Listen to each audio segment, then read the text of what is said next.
Testing audio, testing video. This is pretty high quality video, huh? A little bit better than a GoPro or a cell phone, jeez.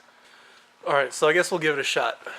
So as I think I've said before, I've been wanting a Miata since about May or April of 2016. And in October, I think it was, I finally got one for $500 on kind of a sketchy Craigslist ad. And we brought it home on the trailer. It was actually quite an effort. It was a Sunday, so I didn't have the cash on me. Had to try to borrow $500 from my dad's friend, and we had to borrow a neighbor's trailer in order to be able to get it back here because the brakes were in no condition to be driven on and the tires were almost flat. So we just figured, all right, we'll use a trailer to get it the 15 or 20 miles home. I made it a lot easier. And so it sat next to the garage for a couple days, and finally I decided to start taking stuff off and, well, selling a bunch of parts. But why would I do this?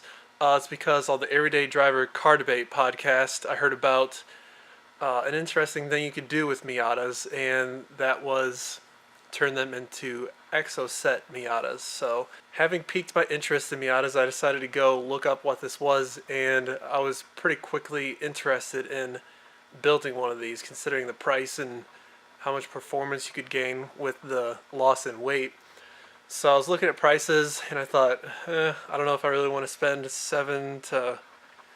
well, the sky's the limit, almost 20 grand on an exoset Miata. So I brought up the idea to my dad, and with his experience in welding, we decided that we could build this ourselves. So kept tearing stuff apart, sold off a bunch of parts, made my money back, and finally last week we got the metal in. So as you can see right now, I'm sitting in the driver's seat, got the subframes, basically the whole powertrain around me. Show it to you guys. Here's the sandblasted and primed rear subframe, the old drive shaft.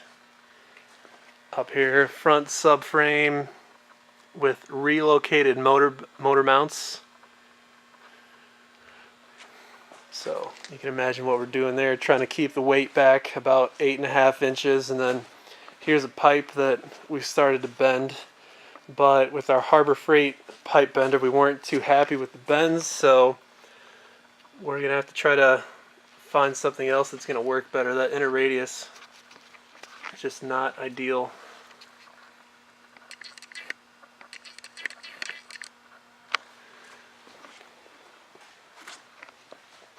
But over here, got a bunch of pipe, 20 feet lengths. And then here's the power plant frame. Already dropped that 8.5 inches. We thought about welding it together, but those bolts seem to be holding on there well enough that we're just going to leave it. And here's the custom drive shaft, 8.5 inches shorter. And the Harbor Freight pipe bender. Problem is the die seems to be pushing out on the sides. It's not strong enough, so then it doesn't hold the side walls of the pipe together, and it just pinches out and lets the inner radius crumple up like that. Oh, here's a really bad example of that. Here's the engine, transmission, really pretty pink tape on there. Got some pictures to look at as we go along.